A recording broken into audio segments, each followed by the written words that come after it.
How to connect Bluetooth to Gotrax scooter. So before you do this, you can check if your Gotrax model supports Bluetooth, since not every Gotrax scooter can connect to an app, and some models may show a Bluetooth icon but still may not support app pairing.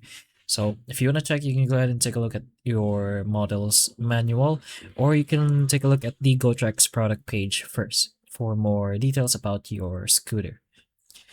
Now, once you've done all that and you're sure it can connect to Bluetooth, you can go ahead to your scooter and just directly turn it on. You can go ahead into the switch. For example, for this one, it's going to be right here, the power on button. It's that simple. You just turn on the scooter, and if it has a different switch, you can turn it on from there. Once you've turned on your scooter, you can go ahead to your Play Store or App Store and search for Gotrax.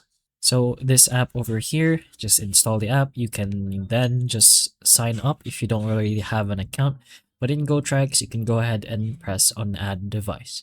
Your Bluetooth should be automatically on once you press on add device, since it will ask for your permission.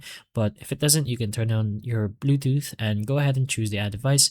Make sure you are near your scooter. But once you see your model around here on your screen, go ahead and choose that option, and it should just connect to your app or to your phone. It's a little different, the UI here, but you can go ahead and do the same process. It should just be similar, but that's pretty much the general idea on how you can connect Bluetooth to Gotrax scooter. So hopefully this video helps. If it can, please like and subscribe for more videos like this, and that's all.